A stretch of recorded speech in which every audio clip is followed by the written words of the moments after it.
Dawn, Okinawa, 1945. The salt air drifts over coral ridges, silent and heavy. In the caves below, Japanese soldiers wait, armed with faith, not firepower. Across the water, America brings something else. Factories, steel, and the sound of a new kind of war. When the first shots tear through the morning mist, it is not gunfire they hear, but the heartbeat of an industrial nation. The M1919 stitches lines of fire across the hills. The M2 Browning speaks in thunder, its rhythm cold and mechanical.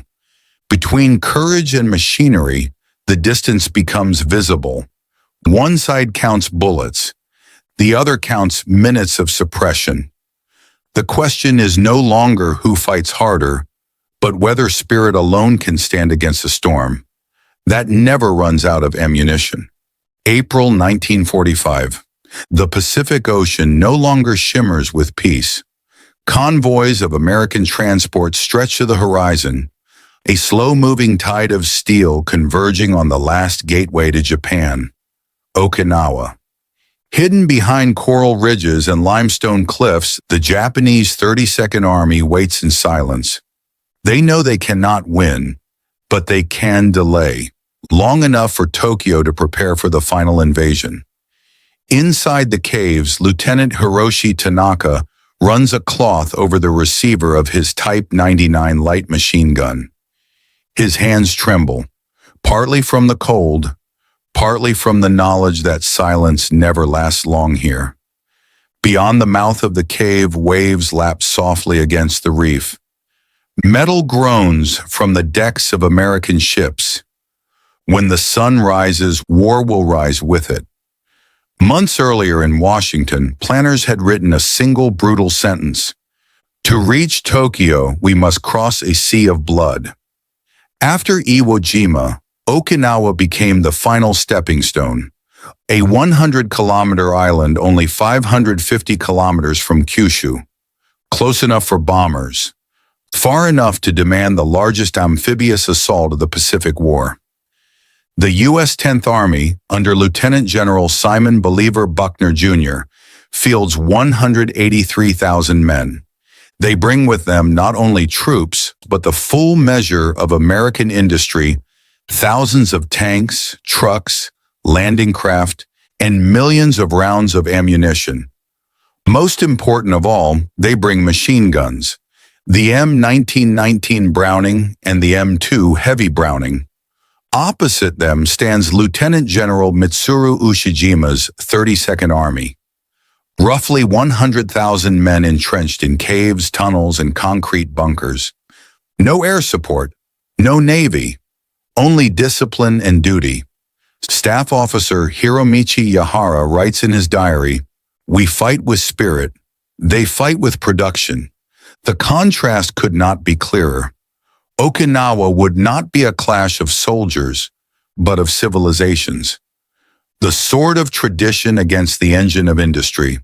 On one side, a warrior society forged in the Bushidō code, precision, sacrifice, and honor.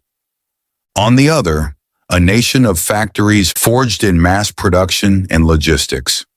While Japanese crews operate Type 92 and Type 99 guns with 30-round magazines, American squads carry the M1919A4, fed by 250-round belts.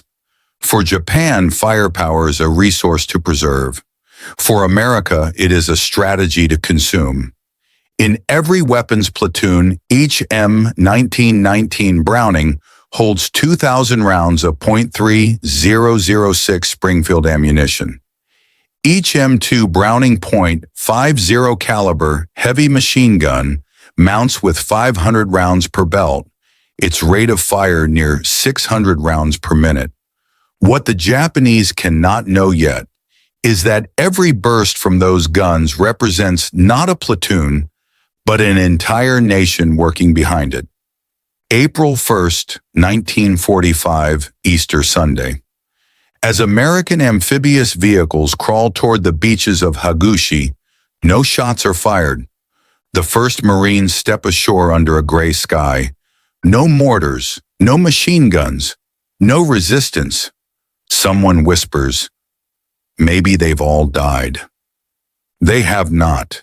Beneath their feet, in a labyrinth of tunnels and concrete rooms, the 32nd Army waits, watching, listening, holding its fire.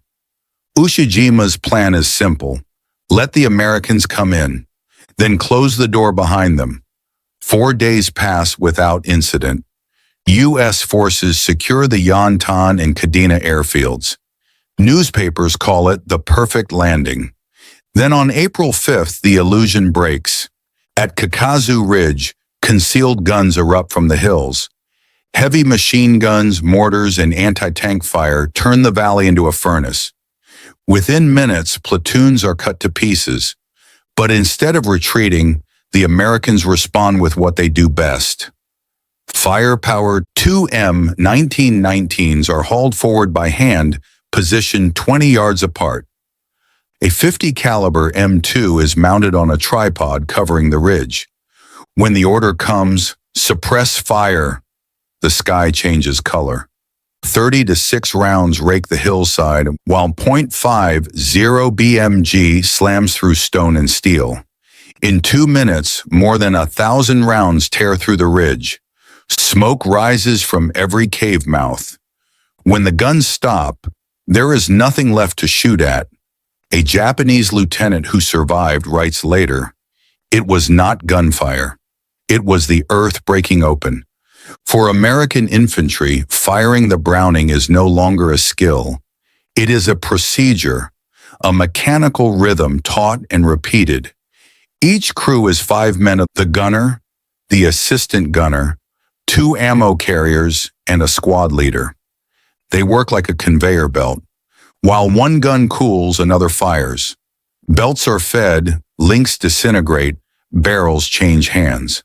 The music of war becomes mechanical. A Japanese Type 99 fires 30 rounds before reloading. A Browning fires 250 before a pause. That 20-second difference is the margin between attack and annihilation. By the end of the first week, the U.S. 10th Army has moved 8 kilometers inland. Japanese casualties surpass 12,000. Ammunition consumption reaches new records. Each Browning crew expends 4,000 rounds a day. Each rifle company is resupplied by night. To the Japanese, the sound of Browning fire is no longer just noise. They call it Ami no Koyo, the voice of rain. But it is not rain. It is metal falling from the sky. The echo of Detroit, Pennsylvania, and Connecticut reverberating across the Pacific. As American firepower tightens, the Japanese withdraw into their tunnel network beneath Shuri Ridge. Inside, air is scarce, and the walls sweat with condensation. Every lamp flickers. Every breath tastes of gunpowder. Rations rot. Water runs brown with blood and ash. But the greatest shortage is ammunition.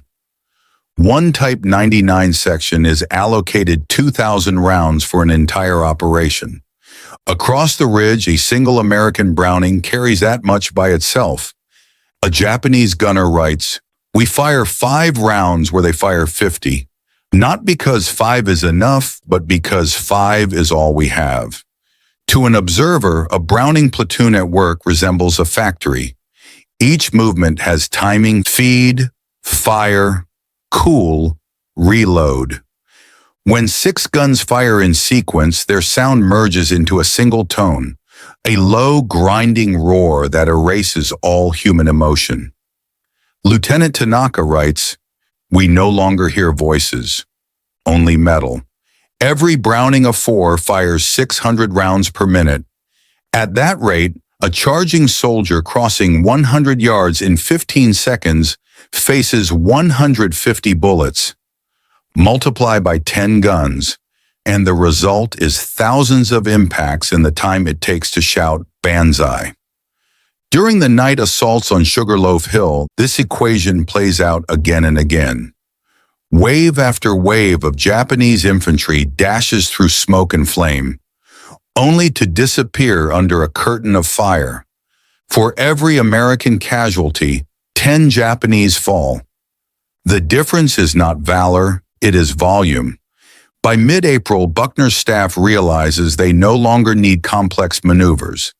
They can advance through simple patterns of suppression, detect, engage, advance, repeat. Every platoon becomes a self-contained machine. As long as ammunition arrives, progress continues. For Japan, every burst means another ration of scarcity. For America, it means another truckload of supply. The outcome is pre-written in the logistics. By the third week, Japanese units are running on half rations and quarter ammo. Reports from forward positions read like obituaries. Gun number: 3 disabled, firing pin broken, no spare parts. Gun number: 5 fires single shots only. Precision engineering that once defined Japanese weapons now turns against them. Without maintenance, they seize, jam, and die. The Browning, forged for mass production, keeps firing in mud, rain, and salt. It does not need craftsmanship, only steel. Factories in the American Midwest run day and night. General Motors alone produces 390,000 M1919 machine guns during the war. More than the entire Japanese arsenal combined. Each gun is a message forged in Detroit and delivered in Okinawa that industrial power can speak through bullets. The Japanese call it the factory storm. A sergeant at Shuri Ridge writes, "The enemy fires like men who believe bullets grow on trees. They do not grow on trees. They grow on assembly lines." By late April, the Japanese line at Shuri Ridge buckles. American infantry advances under continuous Browning cover. Wherever a Type 99 opens fire, 3 Browning guns answer. Within hours, the ridge turns silent except for the hum of cooling barrels. Sergeant Morrison, a gunner with the 382nd Infantry, writes, "We fired for 6 hours straight, 2 barrel changes, 16 belts. The gun never jammed." On the other side, Lieutenant Arakawa records, "We had 200 rounds for our gun. They fired 200 in the first minute. The difference is no longer strategy or courage. It is math." For the Americans, constant machine gun fire means safety. For the Japanese, it means inevitability. Corporal Takahashi writes, "Their guns never sleep. Day and night they speak with voices of metal rain. Under that endless sound, courage begins to erode. Even silence feels like an ambush. For the first time, the Bushidō warrior meets an enemy who does not rest. Because machines do not rest. By the end of April, the battle's outcome is already decided. American forces hold 2/3 of the island. Japanese positions shrink into pockets of stone and shadow. Both sides understand what is coming.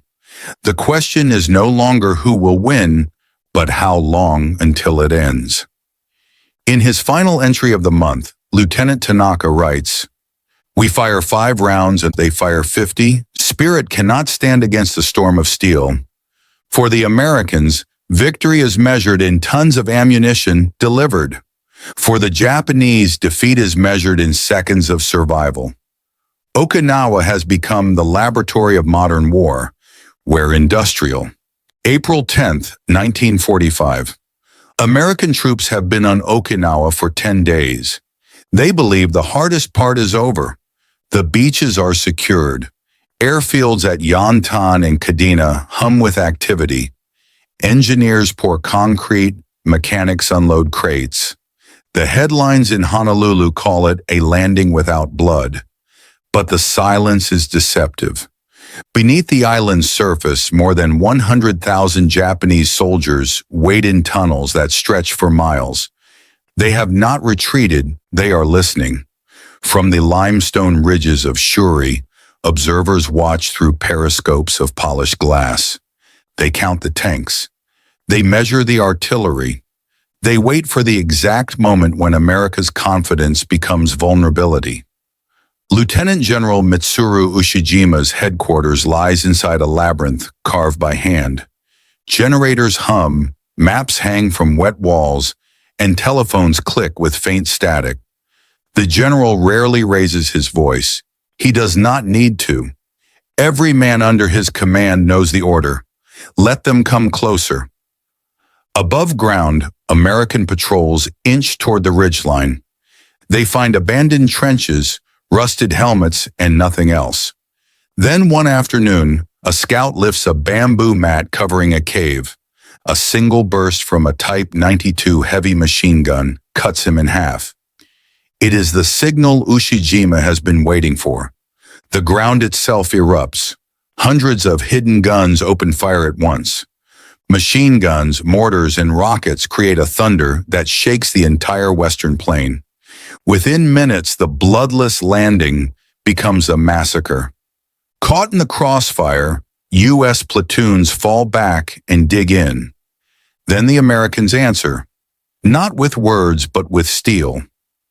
The M1919 A4 Browning light machine gun spits 600 rounds per minute. Its barrels glow red in the humid air. Beside it, the M2 Browning .50 caliber heavy gun hammers through coral walls, sending fragments of limestone and flesh in all directions. For every Japanese gun, there are 5 Browning crews returning fire. For every 30-round magazine on the Japanese side, an American belt of 250 rounds feeds endlessly from a steel box. The battle becomes a contest of supply lines, not skill. Ammunition trucks rumble forward through the mud like arteries feeding a mechanical beast, and the beast never sleeps. April 15th. On the western approach to Naha stands a mound of coral only 50 feet high. To the Japanese, it is Hill 85. To the Americans, it will become Sugar Loaf Hill, the most expensive piece of ground in the Pacific. Marines of the 6th Division charge across open ground under intersecting lines of machine gun fire. Every few meters, another man falls. Those who reach the slope dig shallow holes, only to face grenades rolling down from above. Captain Herman Hover, commanding a Browning section, orders his men to lay down continuous suppressive fire. He times the bursts like a metronome. 10 seconds on, 3 seconds off, switch barrels, repeat. By nightfall, the entire hill glows orange from tracer rounds. One Marine writes later, "The hill breathed. Every inch of it spat bullets. We stopped calling it Sugar Loaf. We called it Hell's Tooth." The next morning, the rain returns. It pours for days, turning the battlefield into liquid clay. Tanks bog down, radios fail, rifles jam. Only the Brownings keep working.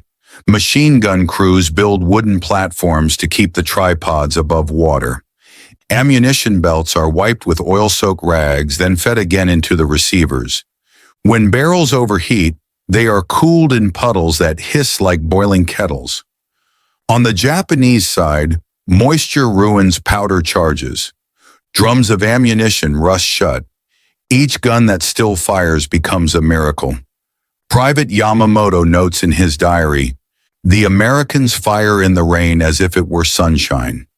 We fire when the rain stops, and by then, we are already dead." By late April, the Americans realize the key is not annihilation, but exhaustion. They do not need to destroy every bunker. They only need to keep firing until the defenders run out of ammunition. At Kakazu Ridge, U.S. infantry supported by Browning crews fire continuously for 6 hours. The air grows thick with cordite and vaporized coral. When the guns fall silent, Japanese counterfire is gone. In a report to headquarters, Colonel Robert Chun writes, "Enemy resistance ceased at 15:30 hours. Cause depletion of ammunition. For the first time, logistics has replaced tactics as the deciding weapon." The battle for Okinawa reveals 2 kinds of warfare. The Japanese fight with discipline, courage, and scarcity. The Americans fight with abundance, calculation, and time. Each U.S. machine gun section carries more ammunition than an entire Japanese company. Behind every Browning crew stands a factory in Detroit, a rail line in Illinois, a ship in Pearl Harbor. Behind every Japanese gunner stands a collapsing empire. Lieutenant Tanaka writes in his journal, "We hear the sound of their guns, and behind it the sound of machines building more guns." He begins to understand that courage cannot multiply itself the way bullets can. At dusk, the battlefield becomes a single vibration, a metallic rhythm echoing across miles of smoke. Browning guns fire in chains, one overlapping the other, so that the pause of one is filled by the roar of the next. To men under fire, it feels eternal. There is no gap, no mercy, no silence. A Marine corporal describes it simply. You could measure time by the gunfire. Seconds didn't matter anymore, only bursts. For Japanese defenders, it is psychological collapse. They stop returning fire not from fear, but because there is no space in which to breathe or think. May 3rd. Under cover of darkness, Ushijima launches his first and only counteroffensive. 7,000 men surge forward shouting, "Tenno Heika Banzai!" They break through the first American trench line and run headlong into interlocking zones of Browning fire. Tripod-mounted M1919 trace burning arcs across the field. M2 Browning .50 calibers sweep entire slopes like scythes. In 15 seconds, a single heavy gun fires 150 rounds. Across the valley, a dozen such guns create a wall of pure velocity.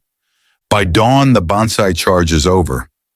More than 3,000 Japanese soldiers lie motionless. American casualties, fewer than 1,000. Lieutenant Colonel William O'Brien, found dead beside his gun, had fired until the barrel glowed red. The men who recovered him said the weapon looked like it had melted into the earth. After the failed assault, the battlefield quiets, only on the surface. Beneath that silence, the rhythm of American logistics continues. C-47 transport planes drop supplies directly onto the beaches. Bulldozers clear new roads for ammunition trucks. Each day, the front line consumes 400 tons of bullets, fuel, and water. Each night, more arrives. In contrast, the Japanese haul boxes of ammunition by hand through flooded tunnels. When a cave collapses, everything inside, men, food, and shells, is lost forever. A surviving Japanese officer writes, "We dig graves for both the living and the dead. Those with bullets become fighters. Those without become ghosts." May 10th. The Americans reach the outer defenses of Shuri Castle. Here, every hill is a fortress. Every trench connects to another by tunnel. Artillery shells carve the surface, but the defenders fight from beneath. Machine gun nests open and close like breathing wounds. Marines crawl forward behind the unending song of the Brownings. Sergeant Morrison writes, "We advance 5 yards at a time, each belt of ammo worth another patch of ground. The hill network is eventually taken, not by assault, but by attrition measured in tons of metal.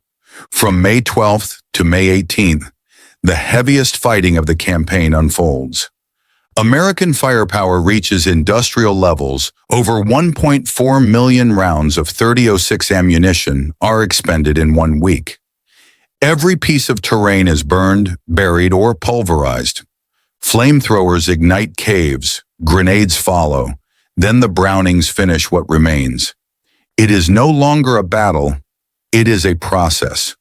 A war correspondent observes, "The United States does not attack. It manufactures death, then delivers it by schedule." By late May, nothing living remains above ground in the southern half of the island. Japanese survivors withdraw deeper into the limestone labyrinth. Air Force P-47s and Navy Hellcats rake the ridges for any sign of movement.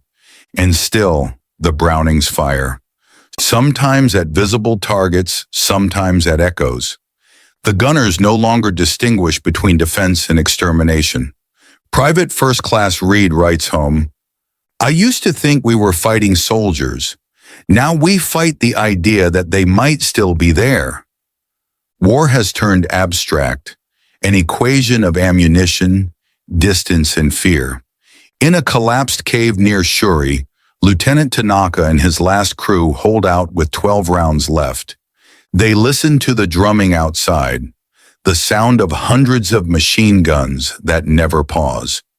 Tanaka whispers, "This is not a battle, it is a flood." When the Americans finally breach the cave, they find the Type 99 still in firing position, a single spent casing in the chamber, and a diary on the floor. "We fought until metal itself betrayed us."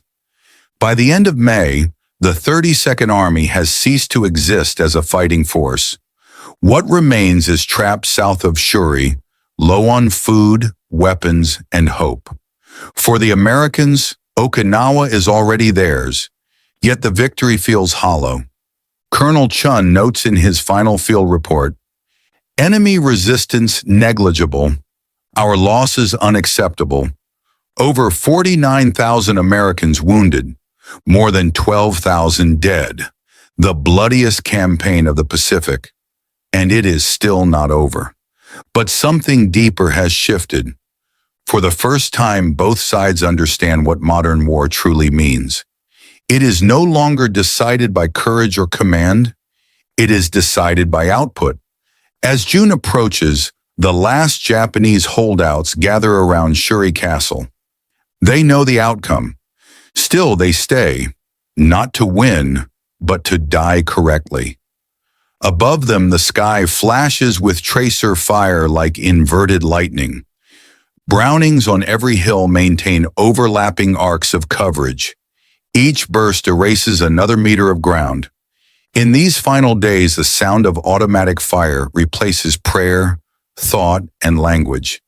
It becomes the island's heartbeat. A Marine major writes, "The machine guns spoke all night. When they stopped, even the rain hesitated. The turning point has passed. What remains is only endurance, and the slow mechanical rhythm of a nation that can never run out of bullets." June 1st, 1945. The surface of Okinawa no longer belongs to the living. Everything above ground burns, crumbles, or rots. The war has moved underground. Inside miles of limestone caverns beneath Shuri, the Japanese 32nd Army clings to life. The air is wet and heavy with smoke. Candles hiss for oxygen. Every sound, a cough, a footstep, echoes like thunder in the dark. For men trapped here, the world has narrowed to a tunnel, one entrance, no exit, and a single machine gun facing outward. At first, silence seems like mercy. Then it becomes its own form of terror. American guns pound the hills for hours, then stop.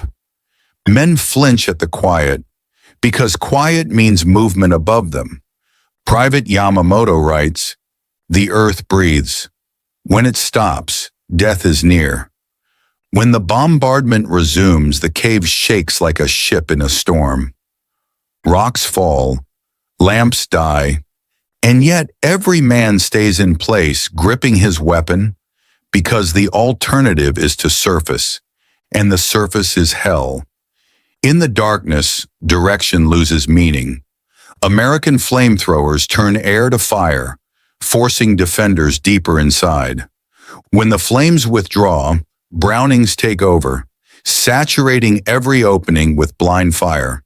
A single M1919 crew can expend 4,000 rounds in a day, most of them fired into smoke and stone. They rarely see a target. They do not need to. The cave mouths become equations: open space plus movement equals death. For Japanese soldiers, combat has become a ritual of patience. They wait for the reload. They listen for the pause between bursts, and in that second they shoot. But the pauses grow shorter.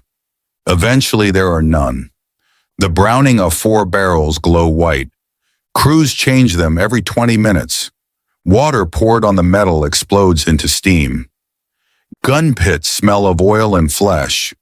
Shell casings pile knee-deep, clinking like coins from a broken empire. Across the line, Japanese guns seize from lack of grease. Men wrap rags around the bolts, whispering prayers to machines that no longer answer. Lieutenant Tanaka writes, "We have become servants to iron. It eats until we are gone." American artillery shifts to saturation fire. Every 105mm shell buries more of the island. Entire hills cave in, sealing hundreds of soldiers alive. Inside one collapsed tunnel, survivors use rifle butts to dig toward a faint breeze. It takes them 2 days to break through. When they do, sunlight blinds them, and the first thing they see is an M2 Browning on a ridge. They are gone within seconds. By the second week of June, combat has turned fully mechanical. Each American infantry company coordinates fire through radio codes, each platoon supplied by relay trucks and bulldozers. Ammunition arrives faster than orders. The front line becomes a conveyor belt: receive, load, fire, repeat. War correspondents describe it as industrial warfare perfected. There is no more room for bravery, only endurance measured in metal. One Browning gunner says quietly, "We don't fight men anymore. We fight gravity, how fast we can pull the trigger before the barrel melts." June 7th, Ushijima authorizes a final counterattack. It is not strategy, it is farewell. At dawn, 2,000 soldiers emerge from tunnels south of Shuri. They wear headbands inked with the rising sun. Some carry rifles, some only grenades. The first volley from the Browning lines mows them down in seconds. Still they come. Still they fall. Observers later count fewer than 50 who reach the American trenches. None survive. A U.S. sergeant notes, "They ran into the wind. The wind was made of bullets." Behind the lines, Japanese medics work by candlelight. There are no anesthetics left. No bandages, only uniforms torn into strips. The wounded beg not for treatment, but for ammunition. When the last cartridges run out, morphine is replaced by grenades. A nurse writes on a blood-stained scrap of paper, "Outside the machine guns speak. Inside we whisper to the dying." American Marines who breach the caves find enemies who no longer resist. Some sit cross-legged, rifles across their knees. Others clutch letters never sent. A corporal from the 7th Infantry says, "They looked at us, but they didn't move." It was like walking through statues. Courage has reached its limit. When every shot fired is answered by 100, the will to fight becomes arithmetic. Browning gunners speak little. Orders are mechanical: left traverse, short burst, cool barrel. They eat beside their weapons. They sleep beside them. The line between man and machine fades. Private Reed confides, "I can't remember faces anymore. Only the sound of the gun cycling." By mid-June, Japanese defenses have collapsed into pockets no larger than city blocks. Each pocket fights alone, unaware the rest are gone. When U.S. troops clear one cave, another opens fire behind them. Progress is measured not in miles but in meters. American loudspeakers broadcast surrender appeals in Japanese. Few listen, most cannot. The roar of Brownings drowns every word. To keep the barrels cool, Marines improvise with canteens of seawater. Some guns run 20 hours without failure. Others melt into unusable lumps, then are replaced instantly. Ammunition belts stretch across the ground like iron snakes. Every 5th round is a tracer, marking the rhythm of extinction. An officer writes, "It was efficiency mistaken for progress." Captured diaries tell the same story. Ammunition gone. Will attack with sword. Machine gun destroyed. Men still wish to fight. Each entry ends in silence. Historians later count entire companies erased without report. Among American units, the exhaustion is different. They are alive but hollow. After weeks of continuous combat, hands tremble even when not firing. A Marine chaplain notes, "Their eyes move like gun barrels, side to side, even in prayer." June 15th. American troops breach the final defenses of Shuri Castle. The ancient stones, once symbols of Ryukyuan pride, disintegrate under artillery and Browning fire. When the shooting stops, only fragments remain. A nation's past buried beneath the present's machinery. Photographs show a Browning gun crew resting on the rubble, smiling faintly. They do not see the irony.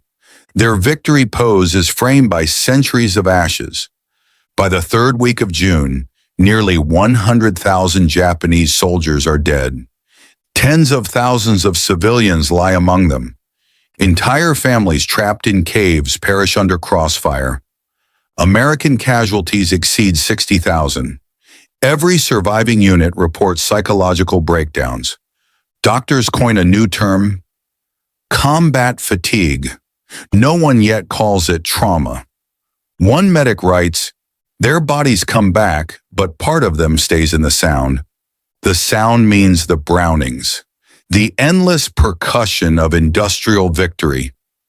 After days of silence, a Japanese officer crawls from a cave carrying a white cloth. He is not surrendering, he is confirming the obvious. He tells the interpreter, "The battle is finished. The island no longer lives." When asked what broke his army, he answers with one word: bullets. Weeks later, cleanup crews still find bodies in sealed tunnels. Some died holding rifles. Others clasped pens, frozen above unfinished letters. In one chamber, a Browning gun lies beside a Type 99. Both are empty. Both point the same direction. A note scratched on the wall reads, "The world of machines has swallowed men." By June 20th, organized resistance ends. Only scattered gunfire remains. Echoes of the storm. When the last M1919 falls silent, a strange quiet covers the island. No birds, no engines, only the hiss of cooling metal. A Marine lieutenant whispers, "It sounds like peace, but it isn't." The silence is simply the absence of targets. Historians later call Okinawa the prototype of total war. The statistics speak coldly. 16 million rounds of .30-06 fired, 2 million of .50 BMG, 82 days of continuous combat. But numbers hide the meaning. Each round represents a man pulling a trigger and another man disappearing. War has become mathematics, and mathematics here has no mercy. For the men who survived, American and Japanese alike, the battle never ended, it moved inside them. They carried it home in their ears, in their sleep, in the smell of hot metal. Some found work in factories, unable to stand the sound of machines. Others could not bear silence. One veteran later said, "When I close my eyes, I still see tracers. When I open them, I see nothing at all." That is the hell within. Not the battlefield itself, but the memory that keeps firing long after the guns go cold. June 1945. Okinawa no longer looks like an island. It looks like the surface of another planet. A landscape stripped of color, stitched with trenches and littered with twisted metal. American soldiers call it the graveyard of divisions. The Japanese call it the gateway to eternity. Every hill, every ridge, every cave now bears a name that men will never forget. Kakazu, Sugar Loaf, Shuri. The 32nd Army is finished as a fighting force, but it is not finished dying. Deep within the last defensive line at Hill 89, Lieutenant General Mitsuru Ushijima studies a fading map under candlelight. His staff officers sit around him, skeletal and silent. Radio signals are gone. Messages no longer reach Tokyo. They know the truth. There are no reinforcements, no supplies, no orders left to give. Only one act remains. In his final message, Ushijima writes, "We fought with all we had. We did not lose to men, but to an age." Outside, Browning machine guns echo in the distance. Each burst feels less like combat and more like punctuation, marking the last sentences of an empire. June 18th, the rain begins again. For days it falls without pause, mixing with the blood and ash that already cover the island. American soldiers wade through knee-deep mud, carrying ammunition boxes that seem to multiply with every mile. Even now the Brownings do not rest. They fire at shadows, at movements, at echoes. In the Japanese tunnels below, the sound is unending. A constant vibration through the stone. Men press their palms to the walls and feel it like a heartbeat. They understand it will not stop until they are gone. June 21st, 1945, the last night of the battle. In the damp corridors of Hill 89, Ushijima and his chief of staff, Lieutenant General Isamu Cho, prepare for ritual suicide. They dress in clean uniforms. They pour tea for their men. They bow. Then they draw their blades. Witnesses recall their final words. "Our strategy has failed, but our duty is complete." Outside, rain hisses on the rocks. No one hears the final breaths of the men who once commanded an army of 100,000. Their world ends quietly, swallowed by the sound of machine guns that never knew when to stop. At dawn, the shooting finally ceases. 82 days of continuous combat come to an end. Across Okinawa, the smell of death overpowers the sea breeze. Boats lie shattered on the reefs. Tanks rust in the mud, engines still warm. Thousands of bodies. Japanese, American, civilian. Cover the fields where sugarcane once grew. A Marine writes in his journal, "I thought victory would sound like music. It sounds like nothing. For the first time since April, the island is quiet. But it is not peace. It is exhaustion." The numbers are merciless. Over 110,000 Japanese soldiers dead, 12,500 Americans killed, 49,000 wounded, and as many as 100,000 civilians gone. 16 million rounds of .30-06 ammunition fired, 2 million rounds of .50 caliber, an island reduced to statistics. But numbers cannot measure the cost. Every round that tore through a ridge was made in a factory. Every explosion was a product of assembly lines that never slept. The Americans did not win through brilliance or bravery alone. They won because their factories could outlive their soldiers. On a slope north of Shuri, a recovery team finds 2 machine guns lying side by side. One is an M1919 Browning, barrel scorched, belt still half full.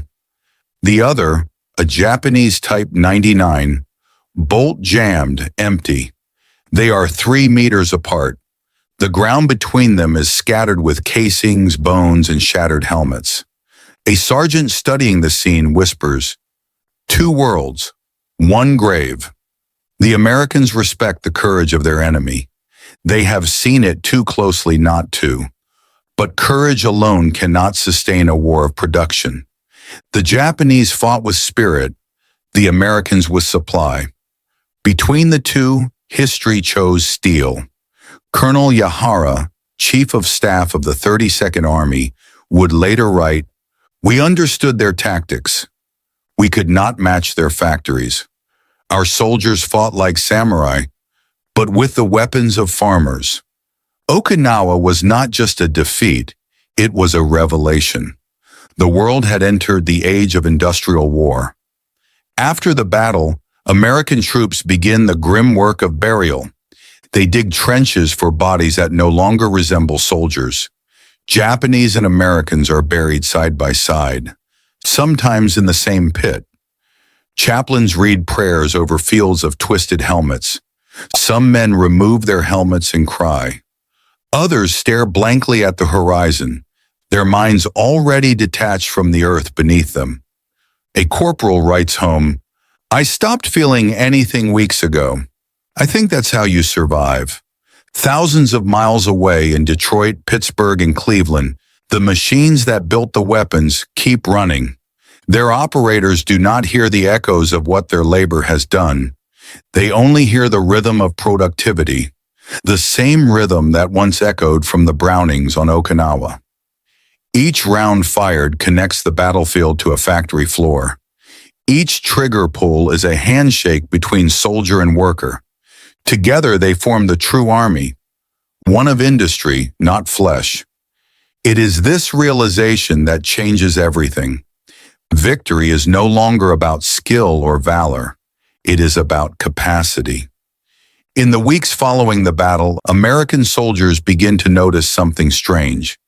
Even after the fighting ends, they still hear the guns.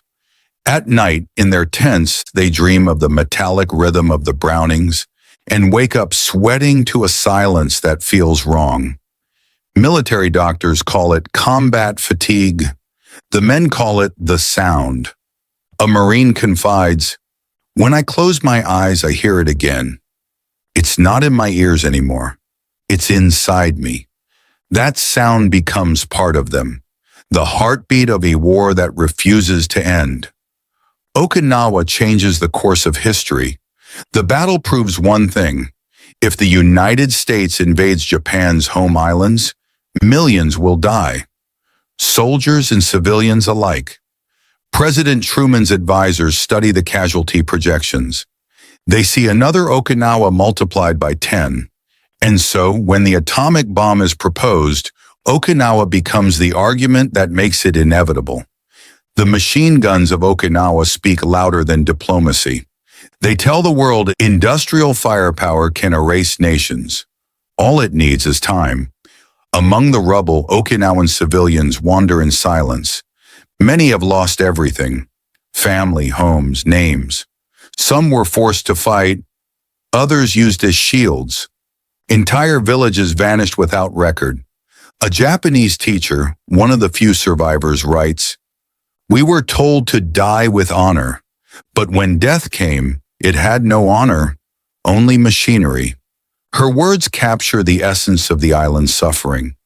War had become impersonal. The Brownings did not know who they killed. They simply worked.